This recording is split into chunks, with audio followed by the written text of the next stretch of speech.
everybody to PEMA TV. Welcome everybody to Friday, May 9th, 2014. And before I completely forget, happy Mother's Day. Yep. And happy birthday to my sister, whose birthday is Mother's Day. Carrie. Really? Yes. Just so everybody knows, Metaluna Boutique and Stones is doing quite well. Just getting some referrals out of Arkansas now, right? Yes. But for tonight, everybody, be sure and look online. We have all of your lovely candles are available. Yes. I think the only one missing right at this exact moment is the 6-inch white. Right. And these can you use for decoration, ritual, whatever you need them for, right? They are unscented. Unscented. They are 2, 6, and 9 inches. Awesome. And awesome. I have 11 colors, so... If you need it, it's there. Right. There's a rainbow of colors. And real quick, I'm going to do this for me personally. I didn't want to scare everybody. I was diagnosed as being diabetic earlier this week. I know my posts have been all over the place on Facebook, so don't worry. I'm fine. He's nuts. Just... Well, that's nothing unusual there either, but just want to let everybody know I am okay. It's nothing to worry about. It's just life catching up with me. But other than that, I am grand. And here very, very soon, keep your eyes open for one more channel here on PEN. It's going to be coming from across the pond in the UK. So be very, very, just stick around. Just like I said in my last post, lead, follow, or get out of the way. But speaking of lead following or getting out of the way, we have a very, very good friend of ours that we're going to be talking with tonight. Let's move back to the hometown. Yeah, back to the homeland. Tonight we are talking with our very good friend, Steven LaChance. Steven, are you with us? I'm with you. You know, next time we'll do this live and we'll put video on it. Awesome. After I get my house set up. Yeah, like you mentioned earlier, but when we were off air, every time we do an interview, you move. So, you know, we Yeah, I mean, that's what I told Annette today. I said, you know, every time I'm with them, I said, I just moved. I don't know what it is.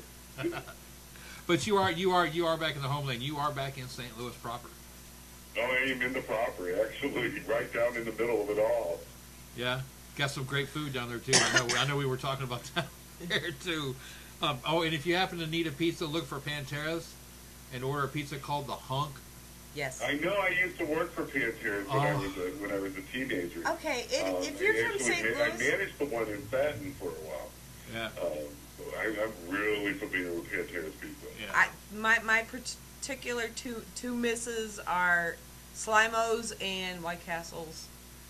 White Castle, that's up on the corner too. That's I know. And from a Texan that had only really truly had a warm slider when we moved to St. Louis. I'd had them before, but they were cold. Remember? Yes. It kind of ruins it down here when you go to order it, and somebody says, "Well, would y'all like them all the way, y'all?" When they throw that y'all at the end of the order, that it kind of ruins it for the White and you Castle. can't get the horsey mustard down here. Even in Tennessee, they put this Chipotle mustard in it instead of the horsey. You have to have the original. You have to get it from St. Louis. Yeah. Otherwise, why bother? And welcome to Food Talk tonight, everybody. You know, it's food talk. We can talk food all night when we start talking St. Louis food. Yeah, you can. can. Oh, heck yeah.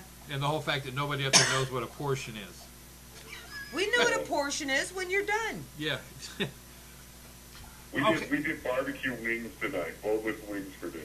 Oh, where did you get them? Wings to go. I think it was all right. It wasn't great, but it wasn't too bad. But we've been eating at Crusoe's down the street till we got our refrigerator. So now see, that's mean. But if you want the good wings, you need to go to Rich and Charlie's in Benton. Yeah, true. But Tedger's, like we were talking about before, it just opened up yesterday. We were talking about that before the show started. Tedger's frozen custard is the best in the world. Yes, it is. There is no better. It's only like what, 48% butterfat or something like that.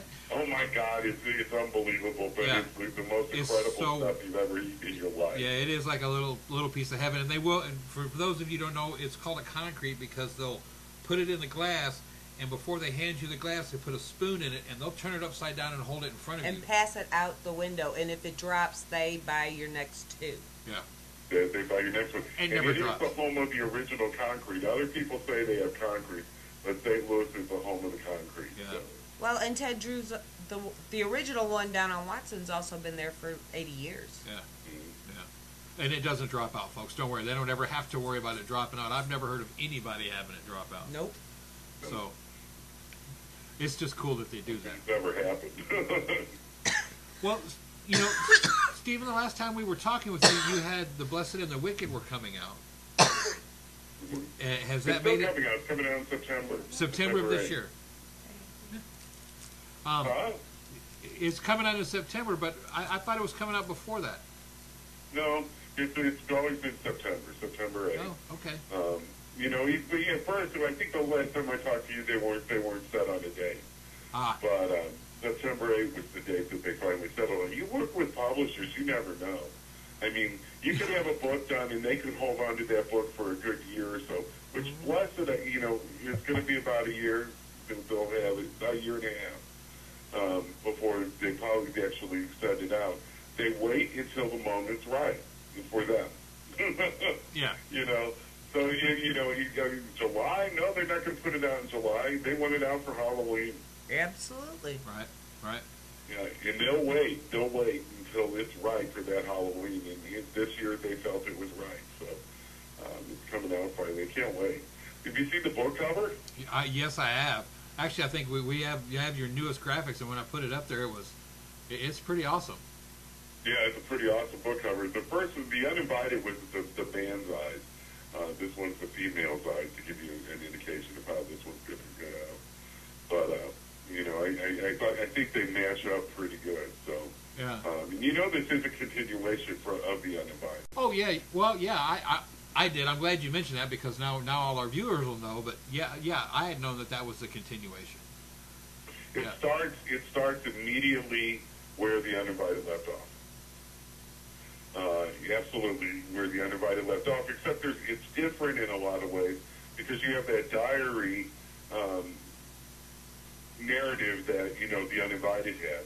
And you have the nightmares like The Uninvited had. But then we got something else in there that I used that I thought was important because to understand a haunting, you need to understand a whole lot of things. And some things go back in time to understand. So, you know, we go back all the way to 1969 in these flashbacks that we have throughout the book that explain how I went down this road, where this road led, and how we got to where we were, which is more information than you've ever gotten before. And it really tells the story. And for those that, you know, had questions about the first book, you kind of read this one and you go, oh, no, I get it, you know. I understand why what happened to them, why they ended up here, how they ended up going through what they ended up going through, and what happened afterwards, too, because a lot of people think that once that door closes on that haunting, it's completely over, and it's not. I think it was Lorraine Warren, after one of the big episodes, we were talking to her, and she said, you know, this is not over by far. And I didn't understand what she was saying, because at that point, we were all jazzed about, okay, this is done, we thought it was over, you know, because we had just won a battle. You know, and it actually, she sent me kind of back, you know, when she said it. And it turned out she was right. She was absolutely right. And through the years, it became quite clear what she meant and how she meant it. And so we discussed some of that, too. The book is great. I can't wait for you guys to read it. I really can't. So 1969, you were what, 2? 1969, I was 4 years old. Okay. I was 4 years old. It goes all the way back to the age of 4. I just told you how old I am. I'm going to be 50 in January. Well, I turned 51 in March, so we're the same age, basically. Yeah, we really are. You know, so yeah, you know, it's there's some memories that came to fruition. You know, around that time, and one of them is how do you deal with death when you learn that death is a real thing. And it's part of a discussion that happens within the book, and I can't exactly tell you why. I don't want to give it away. But it goes back to an uncle of mine who was dying of cancer, and what I remember from that time and how it affected me, which connects into the later life, when something else happens. Would you, I know, and Stephen, I know you've been on several panels, and we have a mutual really good friend, if people don't know, is Tim Yancey, who's also survived an extremely violent haunting. And I know he's talked about this before, but would you say anybody that has survived a situation like the two of you have, does it leave a scar? It leaves a scar on you, either emotionally, physically, or mentally. I mean, it leaves a scar on you for the rest of your life, doesn't it? I mean, you always will remember what happened. Well, yeah, you try to think it does, and you try to say, I'm completely over that. It's the brave side that comes through. Right. But the truth is, I'll give you an example. Here we are moving into a new house. The first night in the new house, you don't sleep. Right. Right. So you don't. Because what you're waiting for is every sound. You're waiting for that moment that's going to happen, which happened to you before, where you're picking up and you're running in the middle of the night. I mean, there's no other way to say it. Right. So that first night is a very traumatic, and a lot comes back to you in that first night when you're living in a new house. Especially this one, because this one I had a lot of questions about. Because I'd been in it a bunch, and Elliot had been in it a bunch, and we were real comfortable here. But it is 100 years old.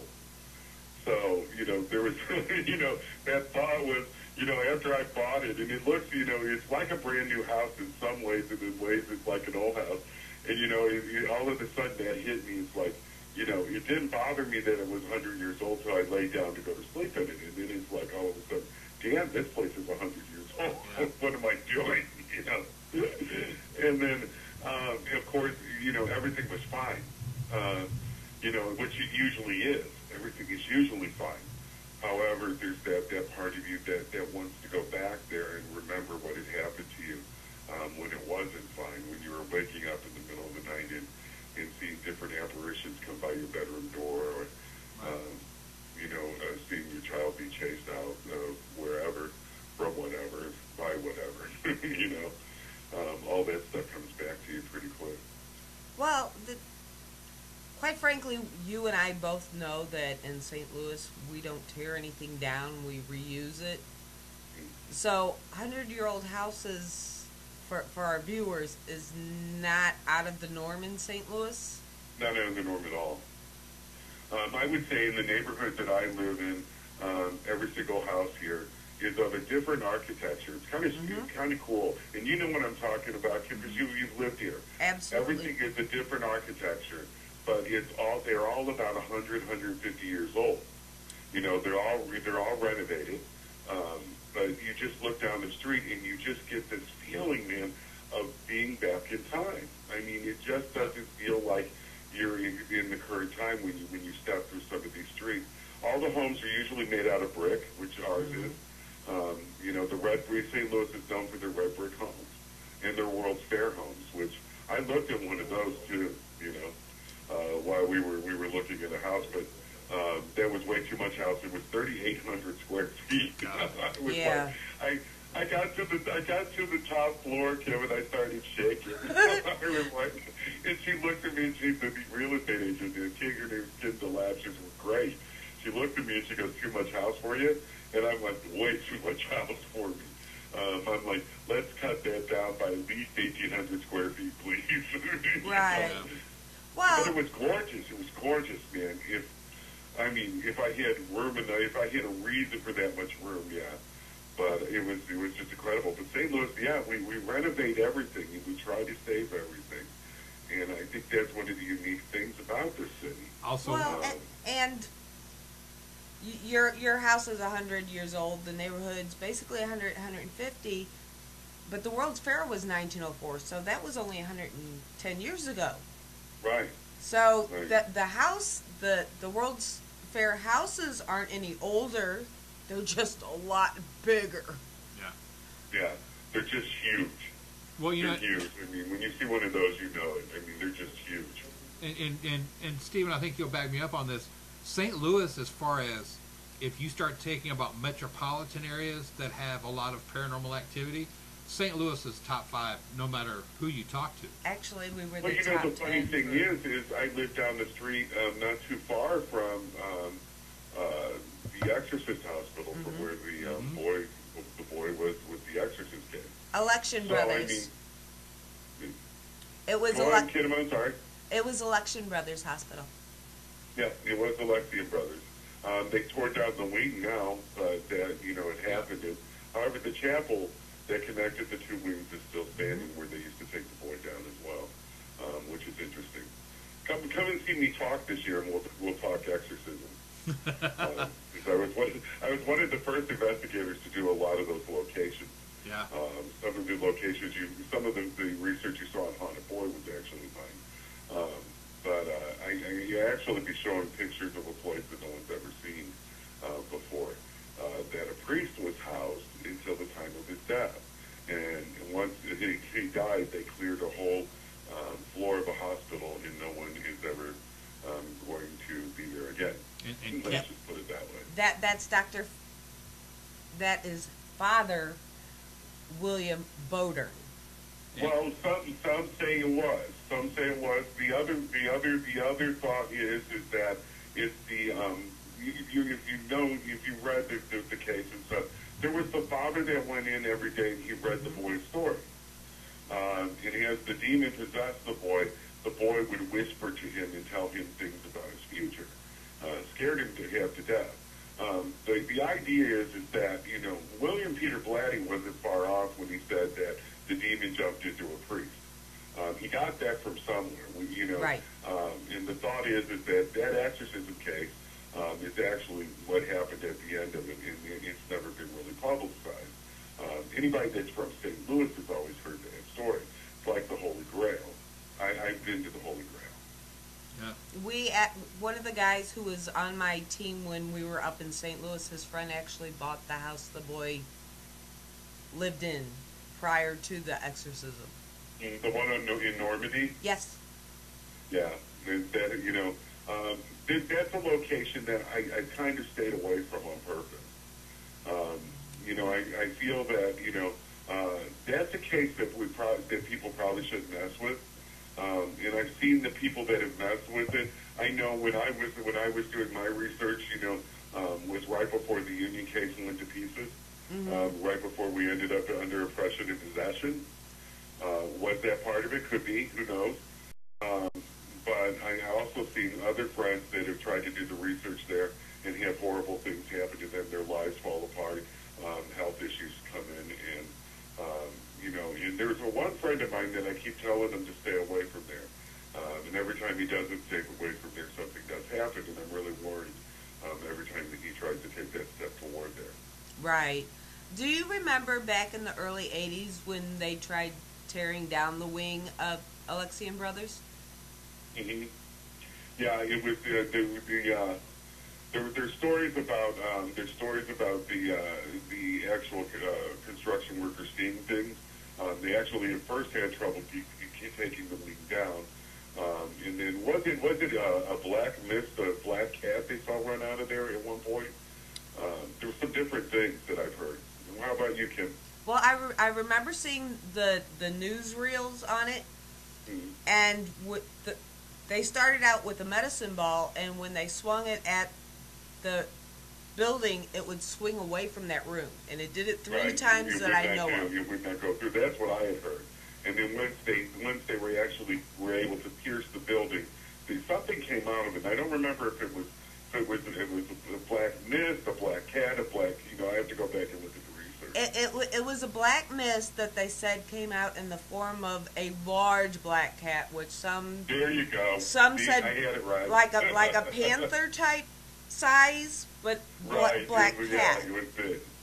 But what had happened was that they couldn't hit that particular area with the medicine ball, so they had to go in and put in explosives. So when the explosive went off and popped the wall, that's when that smoke came out. Right. But they can't explain why it came out in that form or just in that particular spot as opposed to the rest of the detonations they had put in the building. Have you been back since they torn it down? Yeah, it's weird looking. The crack in the parking lot. Have you ever seen the crack in the parking lot they can't fill? Yep. Yeah. It's in the same vicinity as where the boys' room was. Yes. There's a crack in the asphalt, and they repair it, and the next day it's cracked again. They cannot repair this. So it's kind of strange. Well, and you know, there's all kinds of stories, especially around St. Louis. I know there's guys that had told me when I was running the liquor warehouse there in St. Charles, when they first tried to install the light rail system there in St. Louis, there was at least one cemetery that they didn't. Let's put it this way: they didn't make a very good effort to try to move it. So they get all the rails laid down. Every time they've ever tried to drive a train through there, it shuts off on that section of track. Wow. And it'll coast until it hits the rest of the power, and it goes back on no matter what they do. So there's sections of track for the light rail system that probably don't show up on any kind of rail maps anymore, but they're still there, but they don't work. I mean, there's all kinds of stuff, and then that's not even talking about the stuff that's in Alton across the river. Well, and I went to Roosevelt High School. It's built on top of a cemetery. Yeah. I have a location that I'm wanting to do really, really bad. That's in St. Louis, and it's downtown St. Louis. I'll talk about it. I don't care. It's called the People's Hospital. Right? Now, the People's, yeah, can you imagine? Oh, you get in that place, call me. I will drive the 12 hours to show up. I'm going to get into this place if it kills me. The People's Hospital was where it was the only Afro-American hospital that would accept colored people in the city of St. Louis. It ran from like 18 something to 1930 something. But anyway, it's very haunted. The building still stands. You know, people are afraid of it. Urban crawlers that hit that building regret they hit it because of the paranormal activity in there. Because there were some very, very violent deaths that came through that hospital. Yeah. There's a lot of violent stories that surround it. But that's one of the locations that I'm dying to do. And I will be doing it now that I live here. Well, again. I should say again. And the old city hospital would be phenomenal. You know what they did to the old city hospital? Now we got to talk. The old city hospital, they turned into apartments. Well, they were working on it when we still lived there. But they hadn't got it seemed like for 2 or 3 years there, every time they'd get all their ducks in a row, something else would come into zoning to where it was stopping it. Yeah, well, they finally managed to do it. I can't imagine anybody crazy enough to live there. Just the look of this building, people will tell you, oh my God, this place is haunted. Right. You just get the vibe from it. Any kid who grew up in St. Louis can tell you that place is haunted. Even if it's right. You know, just heading down to the old Busch Stadium to go to the Shriner Circus, you pass that place, it's creepy.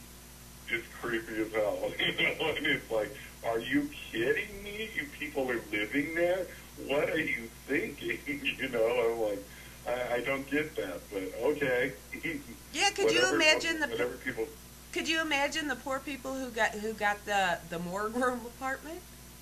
Oh, I know. It's just I can't imagine living there. I can't imagine whatever would possess you. You know, the only thing that I can think of people that would live there are people that didn't grow up here.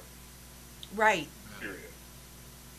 Well, they had to be people that didn't grow up there that saw that building the way we saw it when we were kids. Maybe they were sold as corporate apartments to where when people come into town because it's not too far from downtown.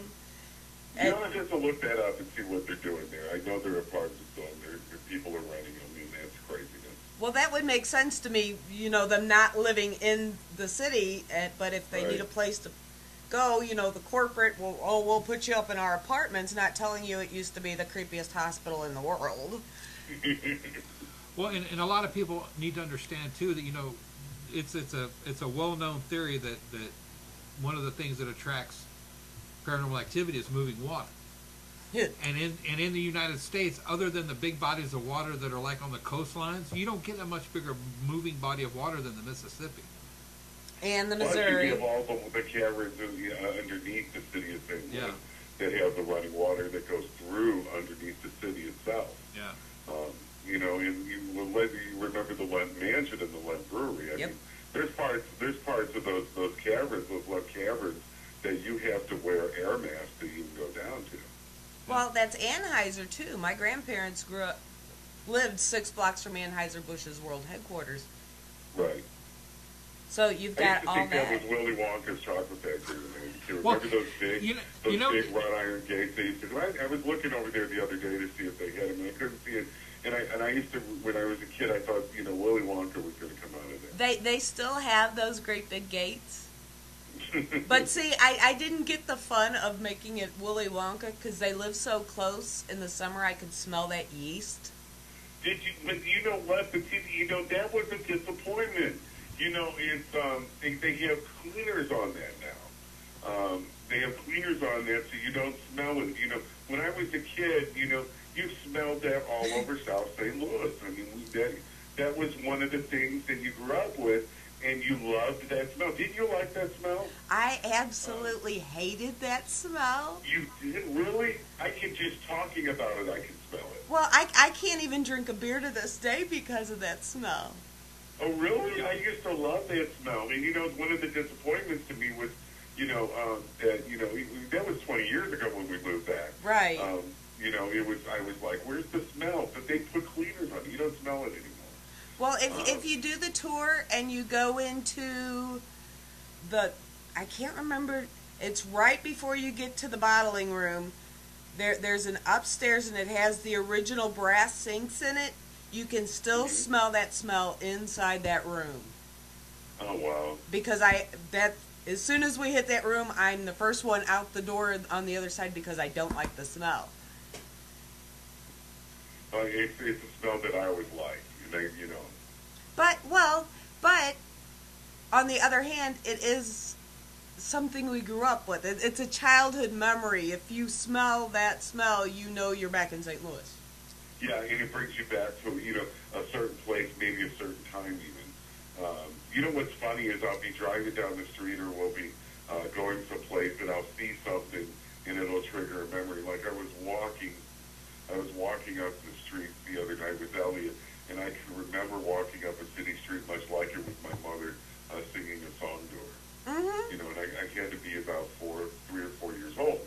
And, you know, and it's just so crazy because this is home. You know, this is really home because I grew up in, you know, they always say, well, you grew up in Washington, Missouri. No, I really didn't. I grew up in St. Louis until I was 12 years old, and then they took me to Washington, Missouri, which was a shock, trust me. But, you know, so this is home, so this is where those childhood memories are triggered that are very important. And it's kind of funny because the more I'm around and the more I go places that are familiar, those things are coming back. I'm looking forward to going down to Soulard, and I haven't been down there in a long time, and to the Globe Drug down there, too, where I used to go with my grandmother. Get socks. When you go down to Soulard, get socks. They have the best socks. I'm serious. They're at the very end of the far, because you know it's stalls, building, and then there's more stalls. Right. The very back side, there's a guy that on the right, on the right hand side, on the very end, he sells nothing but like underwear and socks, and they're like the thick. I used to work in a freezer, so I had to have the thick socks. Best socks I ever found in the world for like, I got like 10 pairs for $1 or something. It was outrageous, but it was so cheap. But yeah, you can get socks. I could have gotten a Peking. We could have gotten a Peking duck, a gooey butter cake, socks, and a watermelon all at the same place. All in the same place. You can't beat that. Yeah, now. no. Gooey butter cake and your socks in the same place. Plus Peking duck. Come on. Well, and a bouquet of flowers for Mom. And a hamster if you wanted to, because there's still a pet shop in there. Yes. Or at least the last time we were there, there was still a pet shop in there. No, there's still a pet shop there. Yeah. But you had mentioned earlier how it's weird when you look down the street and it doesn't seem like you're in this era anymore. Right. For growing up there, you always remember Halloween most of all. But it's always that. You know, it's funny you're saying that because I was just telling Elliot that the other night we were walking home from Crusoe's because Crusoe's is real close to us. And we were walking home, and I said, just wait till fall. Yeah. And he's like, what? And I'm like, just wait till fall. Wait till around Halloween time. It is beautiful. Yeah. Well, You know, and I mean, you can't. I don't think I've ever been to any place more beautiful in the fall than this place. well, in the movie Meet Me in St. Louis, when they do the Halloween section, that's the Halloween in St. Louis is exactly like that movie, as far as the eeriness and the roads and the darkness and the whole Halloween atmosphere. Yeah. You know, you can't describe it to someone until they have to experience it. It's not something you can describe, but it really does. It really is kind of old world in that way. And not to offend anybody, but you also have a winning baseball team there. That helps. Well, of course we do. They used to have T-shirts at Soulard that said St. Louis is a drinking town with a baseball problem. Yeah, all right. Anytime any of the sports do well, that would be the hockey, baseball, or football. The Budweiser rolls in the street. To be honest with you, in the gutters. You know, Kim and I have been together for almost 14 years now. And the first time she took me to St. Louis, every restaurant we went into had Budweiser and Bud Light. I could have, if somebody had told me that they weren't actually in a keg, that they were just plumbing it over there, I'd have believed it. I mean, it's just everywhere. Every corner is. How do they say, Kim? Every corner there's a tavern, and every middle of the street is a church. Yeah. Absolutely. Exactly. That's St. Louis. I mean, you know, it's like I have a church up the street from us, and then there's the tavern, and then down the street we have a bar. I mean, it's and one has the big Budweiser thing around the front of it. You know, that's St. Louis. I mean, you know, it's a drinking town. There's no doubt about that. Yeah. And Catholic churches. Every third corner, there's a Catholic church. Every third corner. We were walking up the street the other day, and I looked over, and there was a statue of St. Anthony, and St. Anthony's holding the baby, like always. Except St. Anthony, somebody had sawed his head off. Oh, and so there's a statue of this headless St. Anthony holding this baby, and it was the creepiest thing you ever saw. You know, and it was like, Ellie, get a picture of that real quick. Well, and people need to. One thing that Kim introduced me to when we lived there was Calvary Cemetery, because Calvary and Cemetery is like 12 acres. And Bell Fountain. And Bell Fountain Neighbors, which is just, it's like it used to be one big cemetery, and then they put a road in the middle of it and had to name it two different things. Right. But they're both like 12 acres. Or both. There's the oldest cemetery west of the Mississippi, right? Yeah, family buried there. Well, actually, and the priest from The Exorcist. That was the only thing I could have added to y'all's conversation earlier, was the fact that I've been there and took pictures of the burial site. And Tennessee Williams and George Tecumseh Sherman are all buried on the Calvary side. And on the Calvary side also has all the. Not only does it have the Lutheran ministers and ministry that's buried over there, but they also have like the Jesuits, and you have the Catholic priests and the Catholic nuns. Are all in separate, and then just the stonework that's over there is, oh my God. You know, to see the mausoleums and Calvary and Bell Fountain is pretty incredible. Yeah, it's amazing, and it's quiet. It's in the middle of an urban area, quote unquote. It's not an area that's been reclaimed yet. Let's put it that way. Used to be down the street from Hostess Bakery. Yep. But you go in there once you get. I remember Hostess Bakery. Once you get past that gateway and get over like the first hill and get down to where the actual plots start, it's quiet. You couldn't hear anything from around there. That was the creepiest thing that happened there for me. My grandparents are both of my grandparents are buried in Calvary. Wow. But I couldn't find them. I mean, I don't think I could find them. I really don't. My parents would probably be able to, but you get buried in Calvary. Your loved ones might not come and see you ever again. I mean, yeah. Well, unless you had like a flashing red light put on top of your stone or something. You would need something. Yeah. Well, actually, they have an office now that's open 6 days a week, to where you can go in and give them names, and they can give you the exact plots and directions. Yeah. Because it's so big. I mean, it's just so incredibly big. Yeah. Well, and another famous person who was buried there that a lot of people down here don't really connect with, but we do, was Dred Scott. Mm-hmm. The Dred Scott case, of course. Yeah. He was buried in Calvary, but then moved when his wife passed so he could be with her. And St. Louis has so much history because it is the oldest town west of the Mississippi, other than New Orleans, but that was settled by the French and the Spanish 100 years before St. Louis was. And then you've got all the missions and stuff out in California, but other than that, St. Louis is the oldest town. It was a crossing over point. That's why it's the gateway to the West. And absolutely, and it's it's the U.S.'s best kept secret as far as the city goes. I believe. I really do. I mean, people, do not realize what a great place this is to live. The funny thing, listen, folks, I lived at the beach and I came back. well, the funny thing is, when I first moved down here, one of my friends, I was showing her, a travel thing for St. Louis, and she honestly thought that it was nothing but farms in St. Louis. Really? They because when the newscasters and everybody talk in Chicago or Kansas City, they never mention St. Louis here. They don't. Well, except- Kansas City's such a blip on the map compared to St. Yeah. Louis. St. Louis is a very, very large place. Well, and then on top of that, the only time they really talk about St. Louis is when you get to the World Series. But I didn't say that. Let me back off on that. The world. What you mean when we lose it? Well, there is yeah, the but hey, occasional Super Bowl too. well, just saying. Once a decade. Hey, We're almost, which means we're due.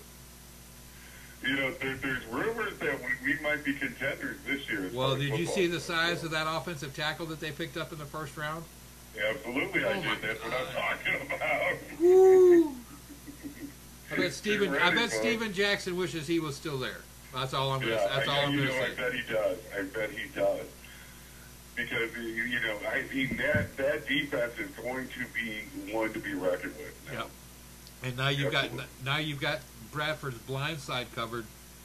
He might be able to actually throw something. So who knows? It's going to be an interesting year this year. Well, the thing is that's the question everybody has. Is there's this when you talk about Sam Bradford, this is a paranormal show. Listen to this guy. When you talk about Sam Bradford, there's a big question mark whether he can handle it or not. Because up to this point, he hasn't. But these people in St. Louis have this undying faith in him. Yeah. I can't believe it. Last year, the year before, I'm yelling, new quarterback. Right. But what did they just? He stood up with Fisher the other night, and Fisher said, "Sam Bradford's our quarterback." Those people stood up and gave him a standing ovation. Yeah. Well, and they're behind this quarterback, so hopefully he'll produce now that we've given him the tools to produce with. Yeah, and Aikman went through the same thing. A lot of people don't remember that. Troy Aikman's first 3 years, he spent looking out that hole in Texas stadiums. Well, that's Texas. That's the wrong team. Oh, I know, but I'm just saying. That's a good example, though. Yeah. It's a good example. But I would like to point out, last time you were on this particular paranormal show, we spent a good part of the time discussing your granddaughters. So we have no bars here. We always talk about anything, don't we? Yeah. Yes. That's why I always like doing your shows, because you never know what we're going to talk about. Well, and and it's good. Maybe it's good that we spend this show today, and we talk about St. Louis because, like you said, it's a gym that not a lot of people know about. And Right. and one thing I will say is there's a lot of activity that goes on up there, and people just don't want to. You don't. I don't know whether people don't want to hear it, or like you said, they just want to go to all the more advertised, Waverly Hills, and even Old South Pittsburgh Hospital to a certain degree. They want to go to these publicized places that all the other TV shows have been to. But what they need to figure out is if you're in the St. Louis area, you need to be looking at home, because I'm going to guarantee you're going to get more activity there than you will go into Waverly or almost anywhere Go else. to the neighborhood parks. I grew up right across the street from Tower Grove Park. That place is crazy. You see, Tower Grove Park is haunted as hell, isn't it? Yeah. That's when I lived in St. Louis 20 years ago, that's where we lived, was Tower Grove. Yeah, I lived on Morganford and Arsenal. You know where I lived? I lived on Flat. Really? Yeah. I know exactly where you were. I was in that top block near the near Grand. You know where the Jack in the Box is. Yep. I know exactly where you're at. I went to man school. Yeah, that's where we lived when we were there. And Tower Grove Park was extremely haunted. Not only that, not just the crimes. Right? Right. You don't want to be sitting there at night, but No. but still, you know, even the crime there is just incredible at night. They, you know, that's why they have so much security in there at night. Yeah. But it's really haunted as well. That whole area. Actually, there's something in Blessed that talks about me living there, and it talks about me coming across probably what would be my first ghost, but being as stubborn as I was back then, I didn't realize what it was.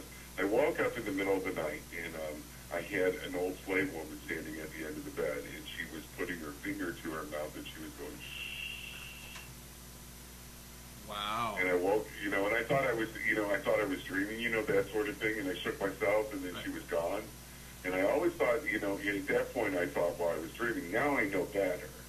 Now, you know, looking with the life I've had and all of the fun stuff I've been through, I guess you could say, that I look at that and go, you know what? Even back then I was susceptible to these things and to seeing them and didn't realize it. But yeah, you know, so I talk about that pretty in depth in the book. In Blessed, that's one of the flashbacks we talk about. Because I think it's important because, you know, it's like people saying, well, were you ever haunted before? And it's like, well, no, not really, but yeah, maybe, you know. Because at that point in my life, I wasn't willing to accept what was going on. I wasn't willing to accept what was being set up around me. There was a whole lot of stuff going on around me, but the thing is I didn't want to admit to it. I always found reasons to push it off to something else. And the truth of the matter was I was on a very dark road even back then. Well, the strange thing is, and I've mentioned it on our show a few times, is I saw my first full body in the same neighborhood when I was 8 years old, and it was a lady who lived next door that had passed away 2 weeks earlier. Wow. And I was 8. It was in the same neighborhood? Yes. See, we're kindred spirits, I'm telling you. We are. And if you can get past security in Tower Grove Park late at night, I know where the best night crawlers are to go fishing.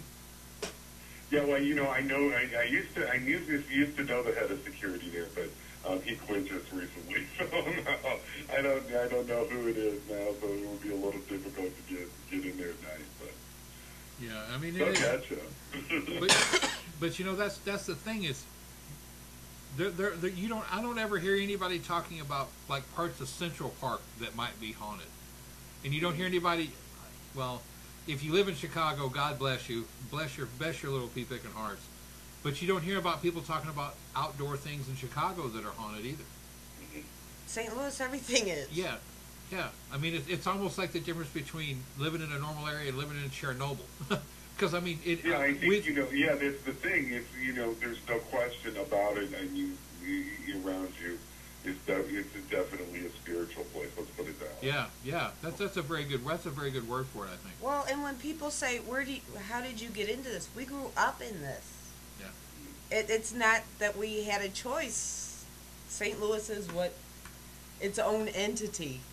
Well, you know, when I lived here as a child, you know, when I was born, John Zappis always told me, he goes, you lived in a haunted house when you were young, you just didn't know it. I'm like, no, I didn't. He goes, always. He goes, I'm telling you, every single one of these cases I've ever worked that have been to this point of an extreme, he goes, have had people that have lived in a haunted house when they were younger. Mm-hmm. I said, no, I'm not. So one night, I was sitting there talking to my mother and father, and my mom goes, you know, we lived in a haunted house when you were a baby. And I looked at her and I said, what? She goes, yeah. She goes, we used to hear her come up the back stairs and there'd be no one there. And then we would go into your bedroom and we would find you tucked in. And I was like, really? And so I went to John, and I'm like, son of a bitch, John, you were right. You know, like, I couldn't believe it. I was like, you're absolutely right. I lived in a haunted house. But that was in this area as well. You know, and, you know, so, you know, I can remember getting yelled at one Christmas, I guess maybe 3 or 4, for knocking the Christmas tree down, but I remember the Christmas tree coming down on me. Yeah. You know, without me touching it. That sort of thing. When I worked over on Arsenal and Hampton, Mm-hmm. we had a townhouse there, and up on the 2nd floor, I was going into the room for something, and the dresser did that to me. The dresser just came over on top of me as I walked past it. But like I said, it's St. Louis. We kind of grew up used to that kind of weird stuff, so we didn't pay a lot of attention to it. And I think that's what it was, is that we didn't pay attention to it. We were taught not to pay attention to Right. it, because even our adults didn't pay attention to it. It was like, okay, whatever. You know, and I think that's the attitude that happened to our generation, that we learned that it actually worked against us in a way, because when we got older, we had that same attitude. You know, you didn't pay attention to it, or you ignored it, you know, or if you did pay attention to it and you didn't ignore it, you found a good excuse for it, because that's what we saw the older generation do when they were living in the middle of all this. They weren't like us, who were more savvy to the paranormal. I mean, they didn't talk about ghosts. So what are they going to do? How are they going to handle it? Well, they're going to ignore it, pretend it doesn't happen, or make believe that there's something else going on. You know, and that's the only thing that I can figure. I think maybe it did us kids that were St. Louis kids that grew up as adults. Maybe that's why we were so determined when things really started happening in our adult lives, that we looked at it and we did the same thing as our parents did, really, which was, you know, that is nothing. But that didn't happen. You know, that's the boogeyman in the basement, or this is that. You know, just grow up, handle it. It's nothing.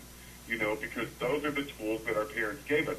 Bad or good, that's how we grew up. You know, and then so it's been a generation change with our children. Now with our children, we say, yeah, those things do happen. Yeah, it's okay when that happens. Yeah, you're going to see something like this. And yeah, it is scary. You know, and that's how we deal with it. You know, a little bit different than our parents. But it took us a long time to get to that, I think. And I don't think we're the only ones. I think the rest of that generation that grew up in the city has gone through that with their children. And I bet if we gathered a bunch of people our age from this area, we would find out that most of them, that's how they handled things. Well, do you think to a point, though, that made us better debunkers? Yeah. That's the thing. You know, it's funny because I always say this to people. I'm like, I'm a bigger skeptic now than I was when I began this journey. But I think it did, because I think we knew what the real thing was. We came in contact with these real things pretty early on. The sense, you know, you can just sense, and I don't know if you're like this. I know I found that I'm like this. I can just sense bullshit. Right. I know when it's there, and I know when it's in front of me. You know, I'm not going to go out and I'm not going to do a campaign on who's full of shit and who's not. But I'm just going to tell you, there's a lot of people that are. Oh, yeah. I know who they are. You know, and because it's a feeling. I get the feeling. If I'm with somebody, in a matter of 5 minutes, I can tell you if they're telling me the truth or not. And I think it's because of those experiences. I think you're right. I've never thought of it that way. Well, I'm sorry, but it also comes out that way because we're from the show me state. We are the skeptical state. Mm-hmm. Well, you know, that even though that kind of sort of steals my thunder, I'm gonna go with that anyway. Sorry. But what I was gonna say is, you know, Missouri is called the show me state. But do you think, and as corny as this is gonna sound, do you think that's why there are so many strong? Because let's face it, getting an EVP at a location is one thing. Having any kind of telekinetic activity, whether it's scratching, pushing, objects moving, is a much stronger haunting. Okay, do you think that could really seriously you think you could trace back the nickname for Missouri or that phrase back to the fact that there has always been that much paranormal activity around? Very well could be. I mean, who knows? I did the Booth Brothers. I read the Booth Brothers the first time they came here. I can remember Christopher looking at me and he goes, "What in the world?" He's like, "This is the most haunted place I've ever been." And he's right. And maybe it has to do something with the Show Me State. I don't know, but it is. I mean, it definitely is. I have a feeling it has something to do with our preservation. I have a feeling it has something to do with our respect for things that are old, that we make our old new.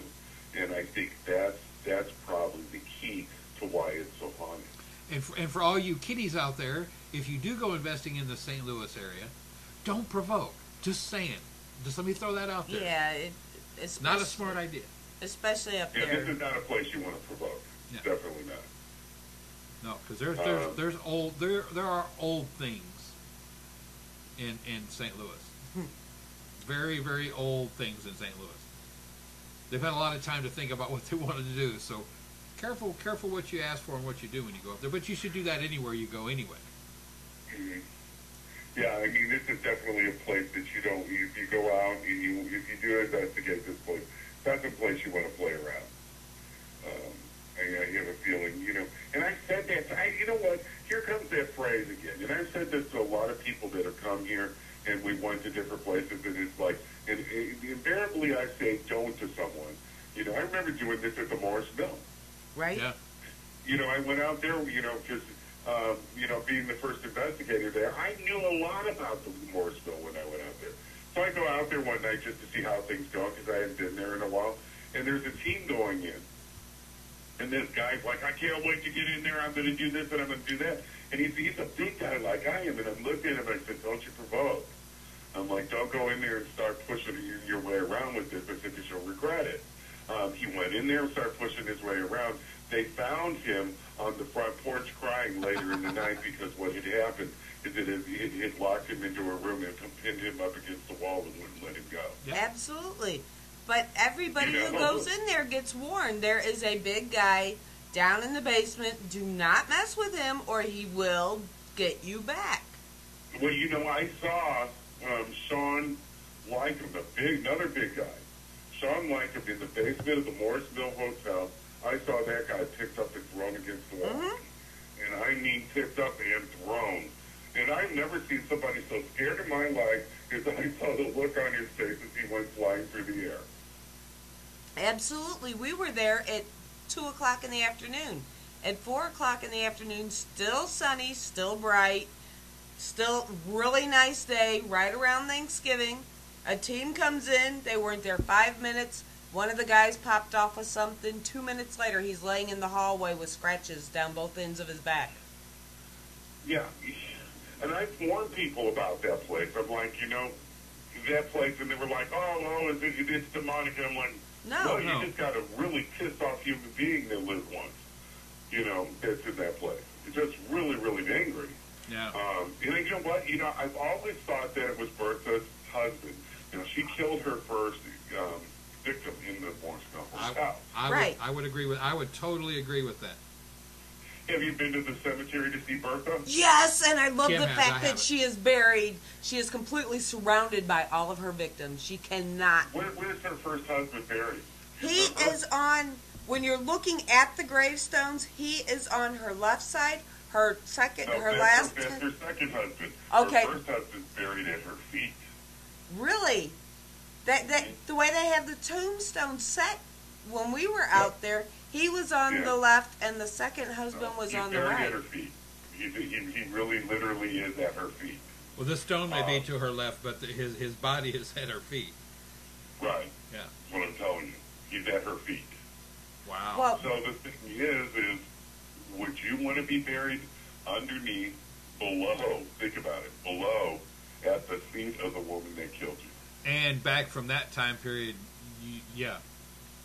Mindset totally There's different. A lot to say about the dynamic there, because you're dealing with the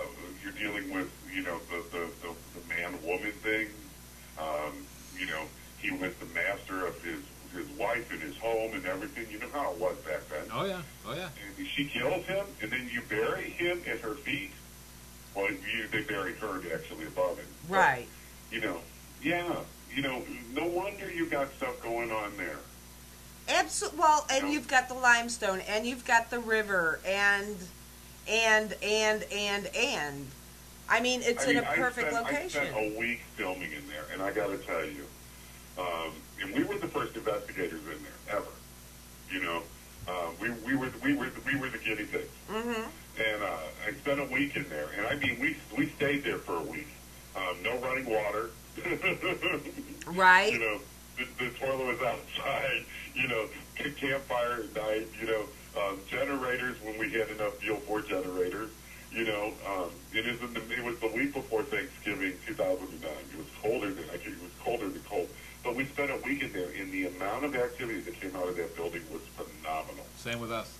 That Morris Mills was our first true location type investigation. And I would like to mention it was November of 2009 too.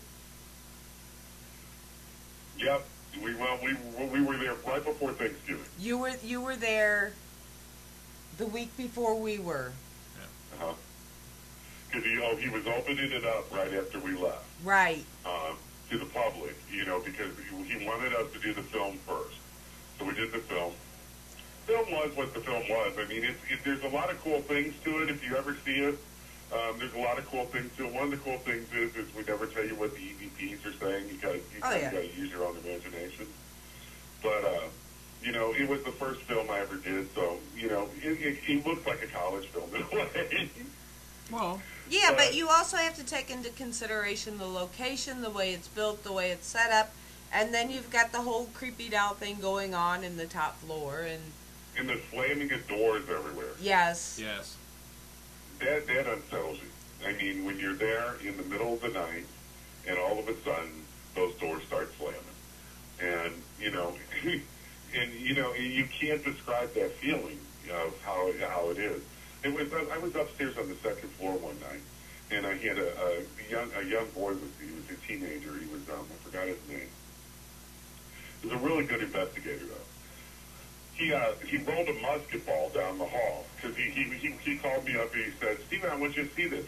So he rolled a musket ball down the hall, and I'm standing there and I'm waiting for the musket ball to come back because that's what was going on. He'd roll it down, the ball would come back. And then so we rolled it down, we waited, it never came back. And I took a step, and the musket ball was under my foot. Never heard it come back. It was kind of crazy. But that building, you could play all kinds of games with it all night long. Yeah, but you have to be careful because on that second floor, there's also that door that opens up and drops 2 stories. Yeah, it does. You gotta know where you're at, what you're doing, and that's one of the things I worry about him touring that building for, because there's a lot in that building you can get hurt. Well, and I know he had one specifically down in the kitchen, what was kitchen dining area, with that great big fireplace. I mean, if you redid all that, that could be so just awesome to go hang out in. But other than the spirits of Al Capone and a few other things that are down there, you've got that huge hole where the cistern used to be. And he had plate steel over it when we were there. And I still got an EVP out of it. Yeah. Oh, we got the creepiest EVP we've ever collected from there. That was actually the dance hall. Yeah, yeah. It was also the gambling room. Yeah. And just to show you how I am, Steven, I walked down there into that area. I walked back in there and sat in that room behind that fireplace for about 45 minutes by myself. The one that had the school desk in it. Yeah, the one with the school desk in it. Yeah. Yeah, I know where you were sitting. Yeah, I walked in there and sat down, never had any feelings. I mean, of course, you're in a dark room in the middle of everywhere, but as soon as we got there, the thing about our trip there, because we've never been a believer in provoking, we've always been respectful. We actually left. We actually left early. Yeah, we left like 5 hours early. Because we just didn't think we were getting anything, and it felt like being at Grandma's. It was just calm. It was very quiet. You know, and then we go home, and like I said, it was our first major investigation at a location. And then we go home and start reviewing data, and it's like, oh my goodness, and there's I think we got 12 total EVPs from there. Right. One of them. Oh my God. One of them is one of the other members of our team who now lives in Houston. Is named Anthony. Probably the closest thing as I have to a little brother. And there's actually an EVP that when Kim dowses at a location, we'll use her dowsing rods to tell us where to place like a static recorder. We ended up placing a static recorder on that piano that was in that corner, in that front room. Well, it used to be the drawing room, I guess. Right. And you know that piano was all out of tune. It still worked to a certain degree. We not only got an EVP of multiple key strikes When nobody was in the building. when nobody was in the building, and there's no wildlife inside that piano. We also got an EVP of a spirit calling out my name and Anthony's name. When you guys were outside and we were up at the cemetery. Yeah. So there was nobody in the building. Yeah, I mean, it's just that place is crazy. Yeah, there's a moment in that same room that happened to me that really shook me. Was I was in there and I had a laser grid set up. The whole room was lasered up, you know, and I had the grid set up. And the idea is that we know that the shadows will break the lasers. Right. So all of a sudden, I was standing at the end of the room, and across down near the piano, you saw the shadow figure come and it starts breaking the lasers. As it does this, the ghost box, we had it going, and the ghost box starts going murder, murder, murder, murder. And, you know, as this thing crosses the room, you want to talk about freaky.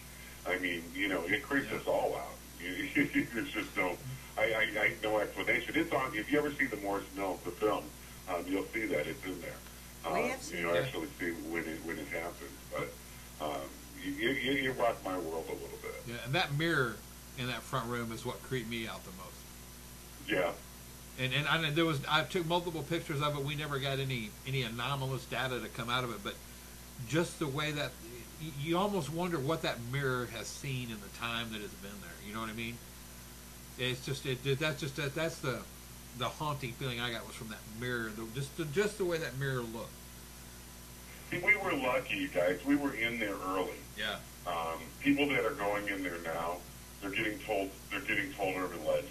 Right. Right. If you see go look at some of the stuff, and you'll hear the stuff that's being told. The stories that they come up with are nothing of fact. They're all made up. You know, this person's here and that person's there, and they call this ghost this, and the history behind this, and it's all BS. Right. You know, and it's so funny to watch how you know to be a part of that and to see how the investigative body takes over and causes the urban legend to happen on the building over a while. Well, it's like there's this little girl on the second floor, and she's wearing this dress, and her name is Rachel, and this guy is here, and his name is Ben, and blah, blah, blah, blah, blah, blah, blah. And if you go to the website, it says, still to this day, that no team has ever been able to spend an entire night in there. And we both, being from St. Louis, hear the BS meter go off loud and clear. Right. Because I spent a whole week there. Right. You know. Well, and it's BS. the only I stood outside for a second. Now I got to go back inside. Welcome to the city, folks. at least the Harleys are there. But yeah, they're saying nobody's ever been able to spend a night because we left early because it was that quiet. I know teams that have spent nights there, weekends there. You spend an entire week there. So for it to claim that it is so terribly haunted and active that nobody can stay there is just garbage. It is part of the urban legend that is building. Yeah. But we also know the owner who started that urban legend, so... Yeah. And once again, I'll challenge anybody to go sit in that room back there behind that fireplace for an hour by yourself. Go for it. Just don't sit in there and start yelling and screaming at the dark, or it'll bite back. That's all I can tell you. You know, you push this, it'll push back. Oh yeah. You know, and I worry that certain people are encouraging that to happen now. Yes. You know, just because they want to get more hype to their building, which happens. Yeah. But you know, I worry about that. I worry about the safety of some people because it does get violent. I mean, it will scratch, it will push. It likes to push you on those basement steps as well. I mean, so that could easily be pushed down them. And you know, and that's something you guys were talking about. Everybody from Missouri is above average debunkers. Well, you know, those steps are not only rickety, but we didn't look at them in the daylight. The steps are actually, they go from being angled up to angled down. So some people think they've been getting pushed to a certain degree, and it may or may not be happening, but it may just be the steps. Because if you don't take that one step at a time, you try to just walk down it like it's concrete steps. No, because you get the vertigo from the steps not being. That bottom section's also cut off, and it's bouncing off a brick, off a cinder block. And our friend Anthony is as big as I am, so we learned real fast that there's certain stairways that we have to take one at a time. Structurally, we have to let it. Just one of us is going to go down one at a time. You know, but like we found when we were there, we found a bunch of like bloody rags and fake looking stuff that was up on top of the freezers that were down there in the kitchen. I mean, it was silly. But they're also letting people now go in there, and if they're there for the night or the weekend, they're allowing them to drink. Yeah, that becomes a whole another issue for all of us. Yeah, I mean, you know, that is the most irresponsible thing that anyone could do. Absolutely. There's for so many reasons, especially in a building like that, that has its own non-paranormal dangers into it. That's right. Sooner or later, somebody is going to get hurt. Somebody is going to fall down one of those holes or fall through the floor. That is one of those buildings that you have to be on your toes at all times, because there is dangers there that are not paranormal; they're structural dangers.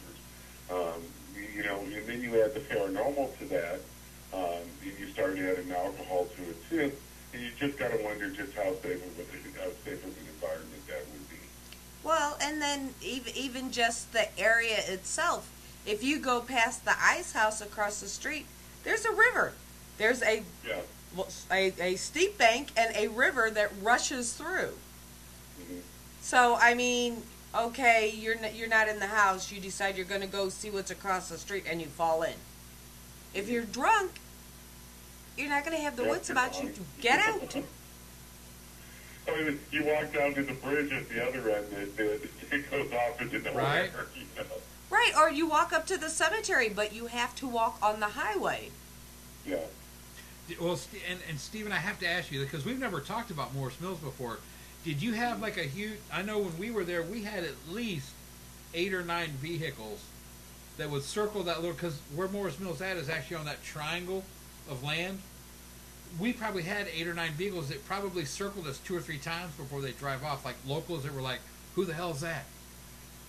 We got a bunch of that. Especially during the time that we all were there. Yeah. They were real curious of what was going on. They didn't like us being there. You know, and Morris Mill itself, the town of Morris Mill is very small. The town of Morris Mill is very poor. The town of Morris Mill makes a lot of its money from methamphetamine. Yes, it does. When you're there. So, you know, it's like, you know, how dangerous is just the town folk there. Well, they don't want you to be there, that's for damn sure. Yeah. Yeah, the town of Morris Mills kind of gives hillbillies a good name. I think I actually told Anthony once while we were there we needed to ghost hunt faster because I just heard banjo music. I think I actually said that while we were there. But yeah, they do not want you there. At least they used to not. I don't know if it's the same way now. You know, I bet over the It's been a last... while since I've been out there. Because from what we've been able to gather, he's been pretty productive as far as getting teams in there every weekend. So I bet you they've got used to the traffic of people. But, you know, they got, you know, the thing is they got some team that's working out there now. Yeah. And, you know, okay, you know, it's like, call BS for what it's worth. But, you know, they're the ones that are giving the ghosts these silly little names and making up the history the way it's being made up. Absolutely. You know, and the funny thing is that one time he was actually telling people that the woman that had lived there before was dead. Now, this woman had a tremendous amount of information on the hotel. She actually had the books that showed actually who had all stayed there, at what time they stayed there. And she actually had one of the pictures of Charles Lindbergh that's never been seen. Right. So when ghost hunters went out there, I get this call and it's like, well, they're saying they can't find the information of who stayed there, and I'm like, well, they need to go to her and they need to ask her. I said, oh, but I forgot. You're telling everybody she's dead now, right? Yeah, because he didn't want the information to be mixed up, and the team that you were talking about that is now out there working out there is the same group that I watched get scratched. Right. Route 66 Paranormal. Yeah. I'll say their name. I mean, hey, way to go, guys! You got some free advertisement. Route 66 Paranormal. Yeah. I didn't say that. Steven didn't say that. That's all Eric. Hey, come on, step up. I'm from Texas. Yeah, I mean, I have no problem saying that. I mean, it's like keep the history for what it is. Yeah. Keep the history true. Don't make up things and don't make up stories. And at the very least, do the truth of the matter is, the building, you didn't need to do that in the first place. Yeah, and do it out of respect for the spirits. Well, it has a great history to begin with. Why ruin it with a bunch of garbage? Well, they're trying to get away from the Beulah history, not the Beulah history, the Bertha history. They're trying to get away from that for some reason, and I'm not quite sure exactly why. She was the first, one of the first female. She was the first American female serial killer on record. Now, why would you try to get rid of that history? I mean, it blows my mind. That kind of... I mean, this woman killed 23 human beings that they know of. Between 17 months and 72 years. And even when she was tried for the last 3, technically she still got off because they put her in Missouri Mental Hospital number 2. She never went to jail. And the thing is you know what she was allowed to do that? Whatever she cook. Yeah. This is how she killed her victims by putting arsenic in the food because she was such a good cook. Yeah. She and so they made her a cook. They tried her, and she was in jail, and she was tried in Union, Missouri, same place where they used the screaming houses, by the way. It's just to give you an idea of how creepy that whole place is down there. Yeah. But and it's like, why would you try to hide that? I mean, we had an expert on her tell the story, tell exactly what had happened there, what she had done there, and everything. And all that information was given to them. And I mean, this guy is a historian, and that's what he does for a living. Right. And he's very, very good. And it just blows my mind that they try to get away from that. It's like, okay, you're taking a good part of the history away. However, you're going to talk about Al Capone, you're going to talk about these other things that you can no longer prove because the woman that's got the evidence to show that, you're telling everybody she's dead. Right. The fact that Jesse James, Charles Lindbergh, and Al Capone are all in the hotel registry, we can't show that anymore, but we're going to promote that. But you can prove that this woman is a serial killer and basically got away with it. But we don't want you to know about that. Well, see, that's depressing. And I said, listen, if you want the history on this place, this is where you're going to find it. This is where you're going to find that yes, Al Capone was there. That yes, some of the James gang was there. That Charles Lindbergh, that Clara Bow was there. I mean, this is the woman who has that evidence. I'm like, however, he's telling everybody that she's dead and she's not dead. So they were given they were given the right, but information. But at that point, they went from they were going to do a 2-hour special on the place to just doing a 1 hour because he was jacking them around so much they didn't know what was true and what was not. Right. Yeah.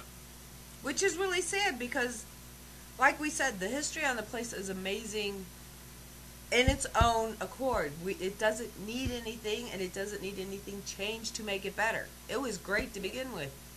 Yeah. As far as building that I think is getting tarnished now. Right. But as far as a paranormal spot, that's like one of the top peaks of, Kalamazoo or wherever as far as the paranormal goes. Yeah. It even had a swimming pool on the 3rd floor. Didn't it? It had a swimming pool we were there. Did it have the swimming pool when you were there? On the 3rd floor? On the 3rd floor. I missed the swimming pool on the 3rd floor. It was a kiddie pool. It was a kiddie pool. It said all right. You're blowing my mind because I'm like, dude, no. Yeah, there was a key in one of the rooms, one of the outside rooms up there on the 3rd floor. Not the big open part. Right. He had I don't know what he was doing with that. Yeah. I don't want to know. Thought I'd freak you out with that a little bit. But yeah. But I mean, once again, it's one of those, like you said, it's one of those locations. If it's not tarnished, if he hasn't done some structural work to that place, it's going to be dangerous by now. Yeah. Yeah, especially with the winters. Especially with the winters. In 2009, that was, they were talking about 5-6 years ago now. Yeah. So, it's, I mean, he hasn't done the structural work that needed to be done. Well, the whole idea, when I first started talking to him, and, I said, okay, let's do a film, the whole idea was, okay, let's do this, and bring ghosts and groups out, and it was supposed to be for the renovation of that building. Right. The building was supposed to be totally renovated.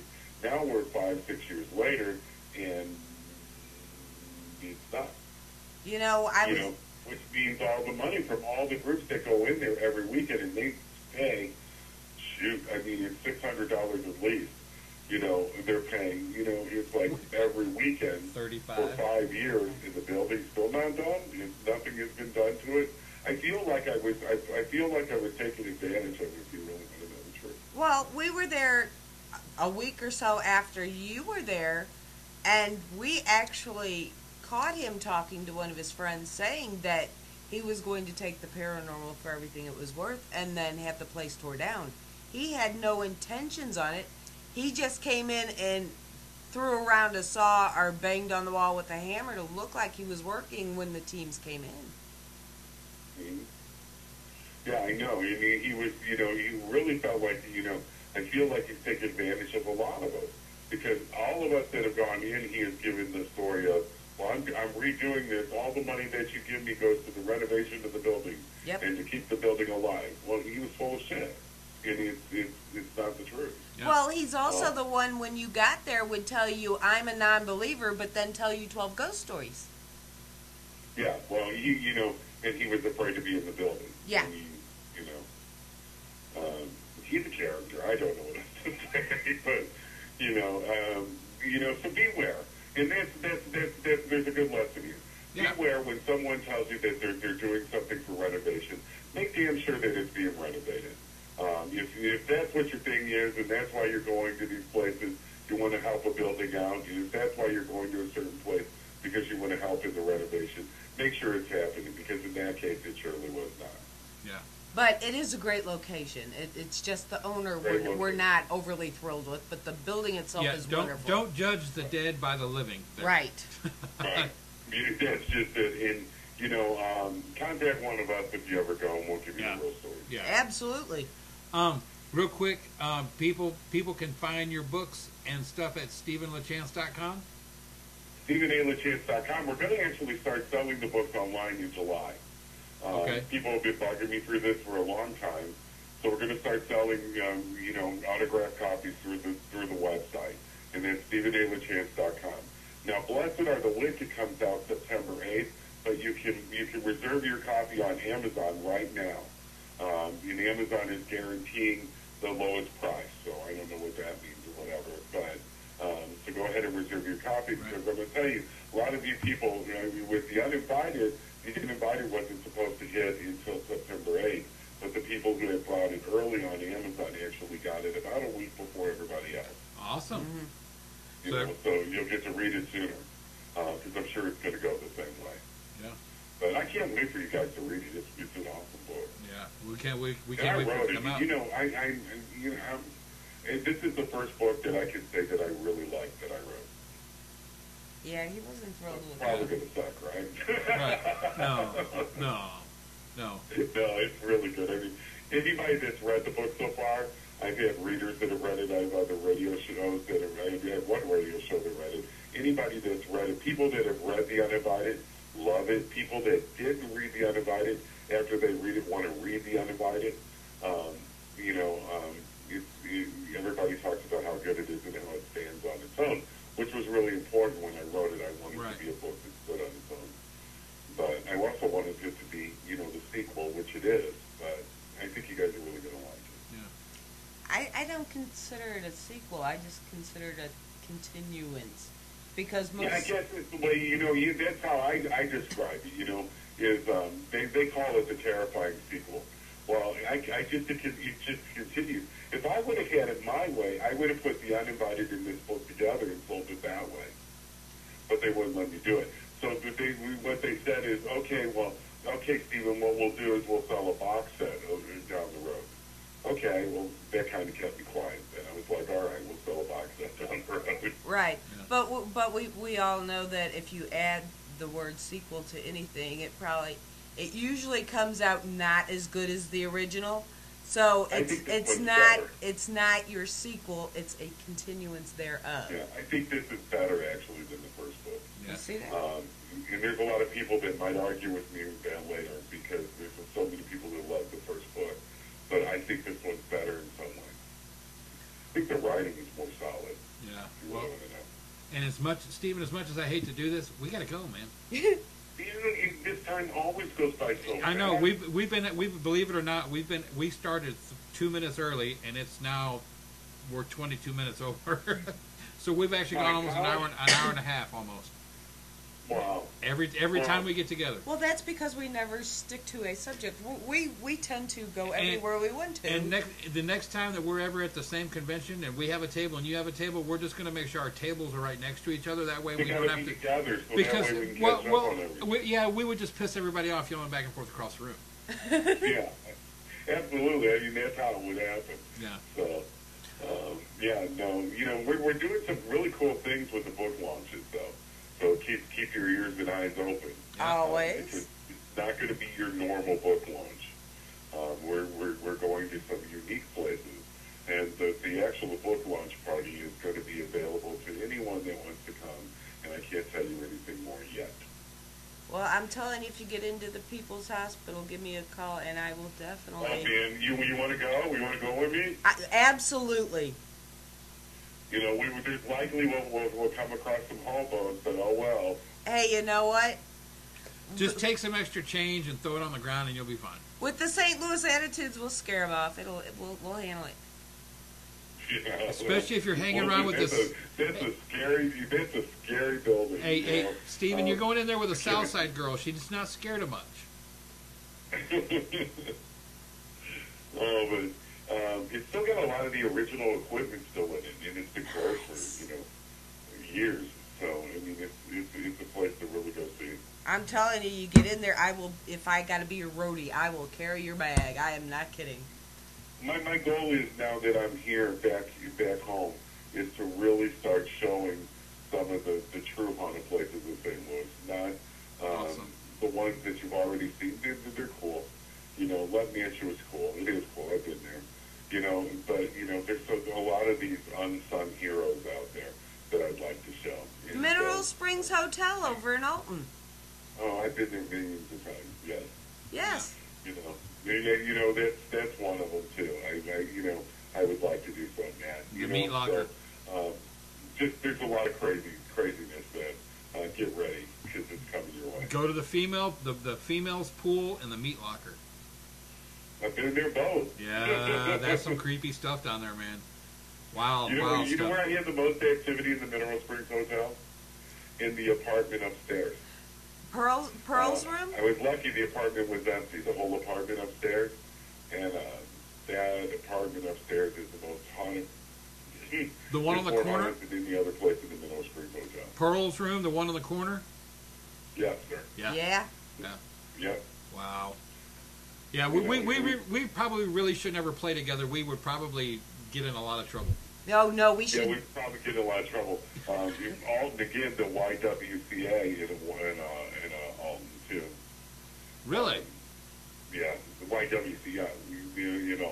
That's just like, it's almost across the street from the Mineral Springs Hotel, up on the hill there, and it's haunted as well. So, Yeah. But see, it's haunted by a little boy apparition in the pool area that likes to talk. Yeah. but So we've got- see, we could go to Fast Eddie's for shrimp and burgers before we go. That's what we should do. We go to Fast Eddie's, and then we'll go to Mineral Springs, and then we'll get to the YWCA. And well, what I'll try to do by the time you get all that set up, Steve, I'll try to get another Harley. That way we can come riding up there on a Harley. All right, you stay here with me in my house. There we go. Hey, see, now it's covered. Yeah, we got it covered. Wow. Stephen, once again, thank you so much for coming on. And as always, sir, it's always a pleasure to talk to you. Always. Well, it's great to talk to you guys, too. I miss you a lot. Yeah, well, hey, you let me get us signed off here, and you stick around for a minute because I got something I want to talk to you about. But absolutely. Everybody else out there, if you're going out investigating this weekend, be careful. Don't provoke. Take care of yourself. And if you're in the South right now, take a lot of Gatorade and water because it's hot, it's humid, and we don't want you dehydrating, especially with Mother's Day. That's right. And to all you mothers out there, happy day on Sunday. And to all you single fathers for doing double duty, happy Mother's Day. Yep. Thank you, Jim. Good night, guys. They'll have about a year and a half before they probably actually send it out. They wait until the moment's right for them. Yeah. So you go July. No, they're not going to put it out in July. They want it out for Halloween. Absolutely. Right. Yeah, and they'll wait until it's right for that Halloween. And this year they felt it was right, so it's coming out finally. They can't wait. Did you see the book cover? Yes, I have. Actually, I think we have your newest graphics, and when I put it up there, it's pretty awesome. Yeah, it's a pretty awesome book cover. The first one, The Uninvited, was the man's eyes. This one's the female's eyes to give you an indication of how this one's going to go out. But I think they match up pretty good. So yeah, this is a continuation of The Uninvited. Oh yeah, well yeah, I did. I'm glad you mentioned that because now all our viewers will know. But yeah, I had known that was the continuation. It starts immediately where The Uninvited left off.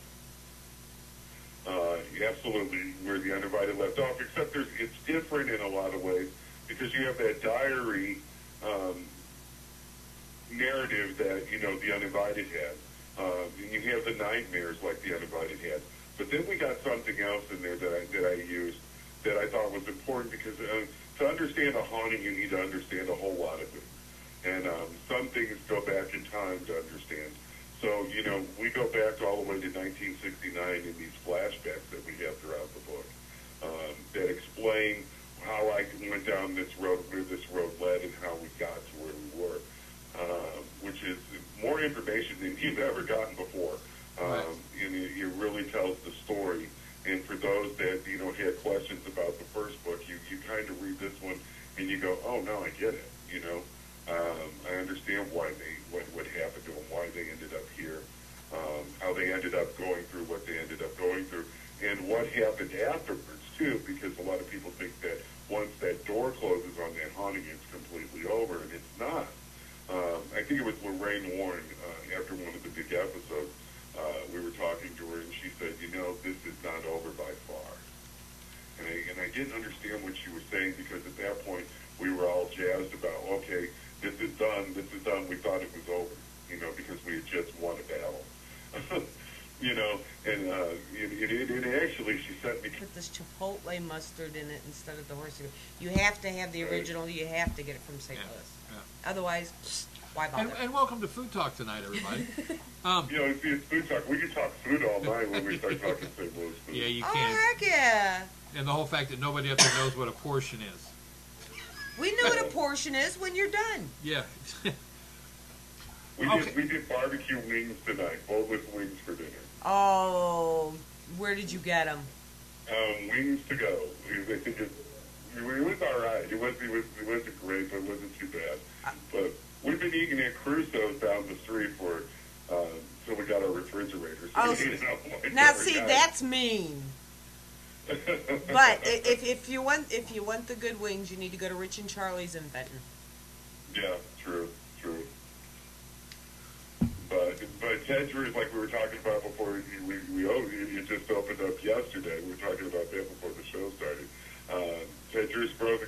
is the best in the Yes, world. it There is. is no better. It's only like what, 48% butterfat or something like that. Oh my God, it's unbelievable, but Yeah. it's the most It's incredible so- stuff you've ever eaten in your life. Yeah, it is like a little piece of heaven, and they will. And for those of you who don't know, it's called a concrete because they'll put it in the glass, and before they hand you the glass, they put a spoon in it, and they'll turn it upside down and hold it in front of you. And pass it out the window. And if it drops, they buy your next two. Yeah.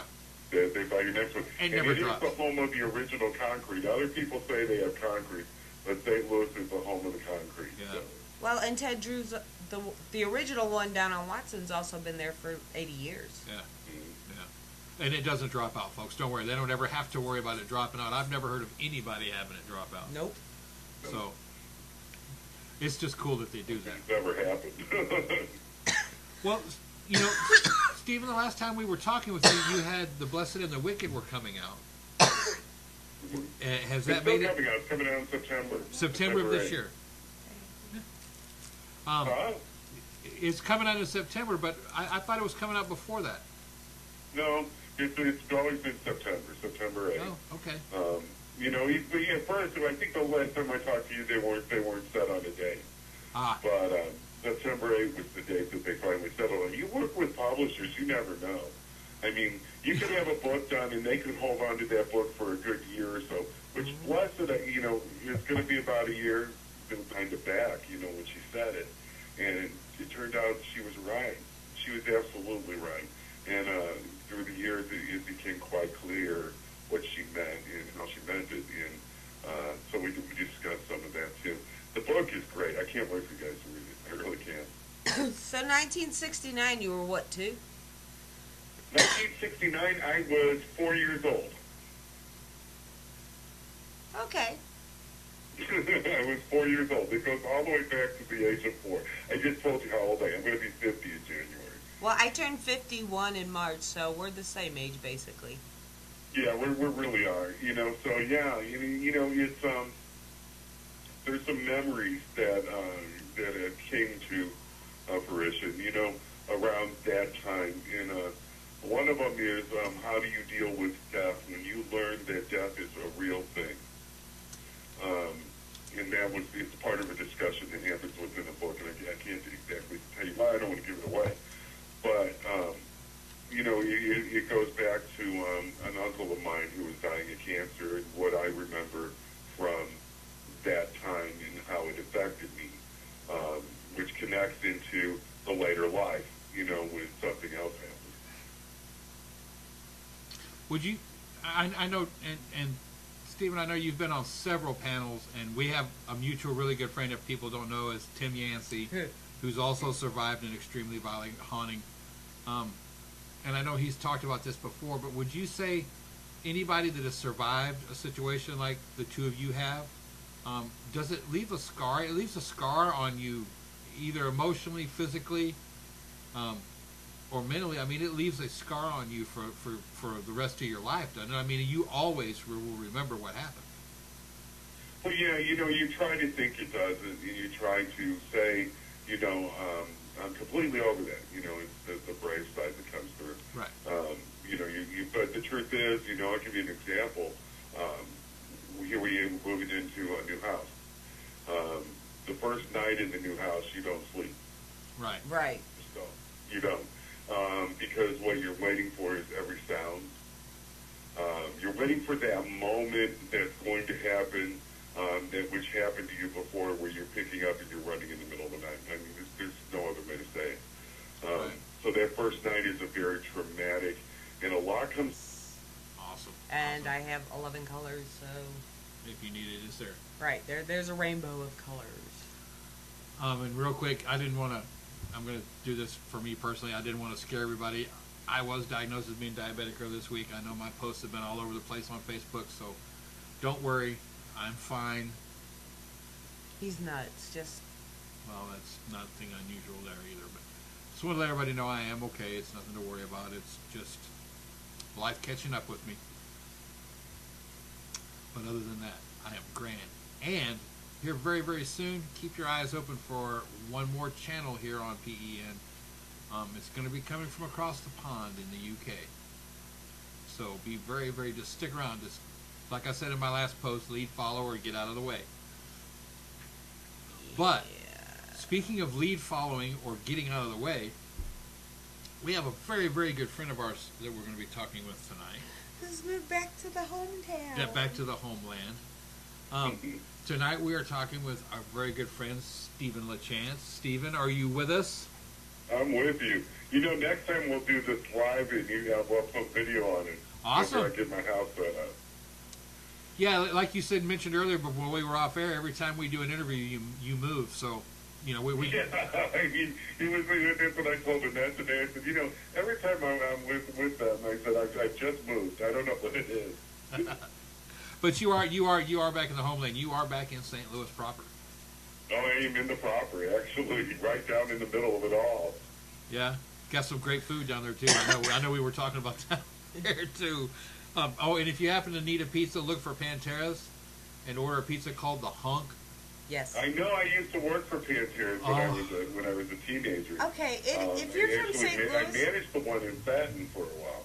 Yeah. So I'm really familiar with Pantera's pizza. Yeah. My particular two misses are Slimo's and White Castle's. White Castle, that's up on the corner too. That's I know. And from a Texan that had only really truly had a warm slider when we moved to St. Louis. I'd had them before, but they were cold. Remember? Yes. It kind of ruins it down here when you go to order it, and somebody says, "Well, would y'all like them all the way, y'all?" When they throw that y'all at the end of the order, that it kind of ruins it for the White and you Castle. can't get the horsey mustard down here. Even in Tennessee, they.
Everybody to PEMA TV.